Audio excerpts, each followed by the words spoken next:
ஆதார் அட்டை கட்டணமின்றி புதுப்பிக்க ஆதார் மையத்தில் குவிந்த பொதுமக்கள் கிட்டத்தட்ட சாலையில் பெரும் பரபரப்பான சூழ்நிலை காணப்பட்டது. ஆதார் கார்டுகளை கட்டணமின்றி புதுப்பிப்பதற்கான கால அவகாசம் செப்டம்பர் 14 வரை அவகாசம் வழங்கப்பட்டுள்ள நிலையில் அரசு அலுவலகங்களில் உள்ள ஆதார் சேவை மையங்களில் இணையதள செயல்பாட்டு மந்தமாக இருப்பதால் மதுரை கேக்கநகர் பகுதியில் உள்ள ஆதார் மையத்தில் கிட்டத்தட்ட 500க்கும் மேற்பட்ட பொதுமக்கள் ஒரே நேரத்தில் குவிந்ததால் பகுதியில் பெரும் பரபரப்பான சூழ்நிலை காணப்பட்டது. என்ன தொடர்ந்து முக்கிய வீதி, அதாவது மாவட்ட நீதிமன்றத்தின் எதிரே உள்ள இந்த மையத்தில் கிட்டத்தட்ட 500க்கும் மேற்பட்ட சாலை வரை அந்த மையத்தின் மாடியில், அதாவது முதல் மாடியில் இருக்கக்கூடிய அந்த மையத்தில் இருந்து கிட்டத்தட்ட அந்த சாலையுடைய கிட்டத்தட்ட 100 மீட்டர் தூரத்திற்கு அலைவரிசையாக தொடர்ந்து பொதுமக்கள் காத்திருக்கும் சூழ்நிலை தான் ஏற்பட்டுள்ளது.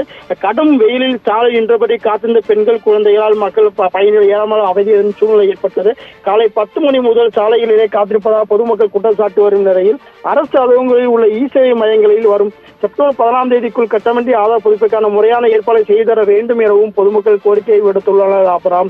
ஏன்னா தொடர்ந்து இந்த ஆதார் கட்டணமின்றி புதுப்பிற்கான கால அவகாசம் நீடிக்க வேண்டும் என ஒரு 2 தினங்களை இருக்கும் சூழ்நிலையில் தற்போது ஆதார் புதுப்பிப்பதற்காக கிட்டத்தட்ட 500க்கும் மேற்பட்டோர் காலையிலிருந்து கிட்டத்தட்ட முதல் மாடியில் அமைக்கப்பட்ட அந்த ஆதார் மையத்தில் இருந்து கிட்டத்தட்ட 100 மீட்டர் தூரத்திற்கு சாலையில் நெருக்க வெயிலில் காத்திருக்கும் சூழ்நிலை தான் ஏற்பட்டு இருக்கிறது. ஏனென்றால் தொடர்ந்து மதுரை மாவட்டம் இன்றி தமிழ்நாடு முழுவதுமாக அரசு அலுவலகங்களில், குறிப்பாக மதுரை மாவட்டத்தில் மாவட்ட ஆட்சியர் அலுவலகம், மாவட்ட ஆட்சியர் அலுவலகம் அருகே மற்றும் மாநகராட்சி அலுவலகம், தாலுகா அலுவலகம், வட்டாட்சியர் அலுவலகம் என அனைத்து பகுதிகளிலும் இ-சேவை மையங்கள் அமைக்கப்பட்டுள்ளது அரசின் சார்பாக. இருந்த போதிலும் கூட இந்த இ-சேவை மையங்களில் அந்த சாஃப்ட்வேர் மந்தமாக இருப்பதால் தொடர்ந்து அங்கு எடுக்க காலதாமதம் ஆவதாக கூறப்படுகிறது. இந்த நிலையில் இங்கே மத்திய அரசு சார்பாக அமைக்கப்பட்டுள்ள இந்த ஆதார் மையத்தில் எளிதாக அந்த ஆதார்களை புதுப்பிக்க முடியும் என்ற நிலை இருப்பதாலும் தொடர்ந்து இந்த ஆதார் மையத்தில் இந்த காலை முதலே கிட்டத்தட்ட காலை 8 மணியில் இருந்து கிட்டத்தட்ட 500க்கும் மேற்பட்டோர் குவிந்த வண்ணம் இருக்கின்றனர். அவர்கள் தொடர்ந்து மதுரை மாவட்டத்தின் சார்பாக